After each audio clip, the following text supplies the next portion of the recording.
Hello and welcome back to the podcast, everyone. Yusuf here. So, I have a question for you. It's a simple one. Deceptively simple, actually. Ready? What are your hobbies? Go on, think about it. What's the first thing that popped into your head? Reading? Gym? Maybe hiking? Or was it a bit of a struggle? It's funny, isn't it? We get asked this question all the time. At job interviews, on first dates, when making new friends. And yet, sometimes, it can make us freeze up. Why is that? Today, we're not just going to list hobbies. We're going to dig a little deeper. We're going to talk about what our hobbies really say about us, and why they are so much more than just a way to pass the time. Beyond the resume answer. Let's be honest. Most of us have the resume answer ready. You know, the safe, socially acceptable one. I enjoy reading and traveling. It's a great answer.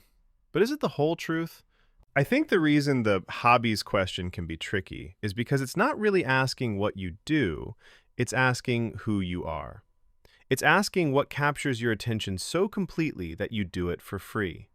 What makes you lose track of time? For me, one of my hobbies is, well, this, talking to you, creating this podcast. But another one, which might surprise you, is just walking. No podcast, no music, no destination in particular. Just me, my thoughts, and the city streets. It's in those moments that my brain makes its most unexpected connections. It's my mobile, anti-boredom, idea-generating machine. So, what's yours? Is it the methodical process of baking the perfect loaf of sourdough? The thrill of finding a rare vinyl record in a dusty shop? The quiet focus of building a complex Lego set? These aren't just activities, they are reflections of our inner world. The why behind the what. I was reading about this concept recently, the 3 dimensions of a hobby, and it completely changed how I see my own interests. The first dimension is the challenge. This is for the people who love mastering something difficult. They are the language learners, the instrument players, the coders, the rock climbers. Their hobby is a puzzle for their brain and body to solve. The joy is in the struggle and the eventual breakthrough. The second dimension is the flow.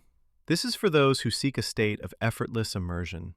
The knitters, the gardeners, the painters, the runners. The activity itself is meditative. It's less about the end goal and more about the soothing, repetitive rhythm that quietens the noise in your head. And the third dimension is the connection.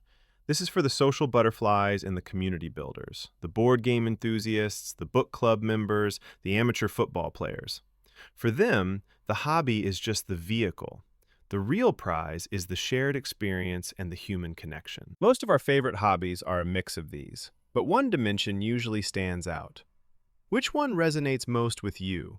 Are you in it for the challenge, the flow, or the connection? The guilty pleasure versus the identity. Now, let's talk about the quote-unquote guilty pleasure hobby. You know, the one you might not lead with in a job interview. Maybe it's binge-watching reality TV, or spending hours on a video game from your childhood, or meticulously organizing your Spotify playlists. We call them guilty pleasures, but I think we should drop the guilty part. If it genuinely brings you joy and helps you recharge, it's a valid hobby. It's serving a purpose. That reality TV show might be your way of completely turning your brain off after a long day. And there is immense value in that. On the flip side, some hobbies become so core to our identity that we introduce ourselves as, "Hi, I'm Alex. I'm a rock climber." The hobby isn't just something they do, it's a part of who they are. It shapes their friends, their schedule, even their worldview. It's a fascinating spectrum, from the secret, private joy to the public, defining passion. These players, and since this podcast is powered by AI, it got me thinking, can interacting with AI be a hobby? I think, for a growing number of people, the answer is yes. It's the hobby of curiosity. You're not just using a tool, you're conversing with it, prompting it, creating with it. You can co-write a story, generate art, explore complex philosophical debates, or even write a podcast script. It fits the challenge dimension perfectly. The challenge is to ask the right questions, to guide the conversation, to shape the output. It's a hobby born from the digital age, and it's just as valid as any traditional pastime. So let's go back to that initial question. What are your hobbies? I hope now you have a richer, more personal answer. Maybe it's not just reading, but getting lost in historical fiction because it's my form of time travel.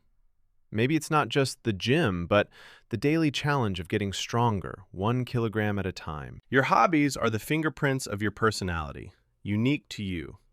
So here's my challenge for you after this episode. Don't just list your hobby, feel it. Understand why you love it. And if you don't have one, or you feel like you've lost touch with an old one, maybe this is your sign. Go for a walk with no destination. Pick up that old guitar. Buy a small plant and try to keep it alive. The world is full of fascinating ways to be fascinated. That's all we have for today. Thank you so much for listening. This is Yusuf, signing off. And I'm genuinely curious, if this sparked a thought, find me on TikTok and let me know. What's one of your hobbies, and which dimension, challenge, flow, or connection does it fulfill for you? Until next time, stay curious.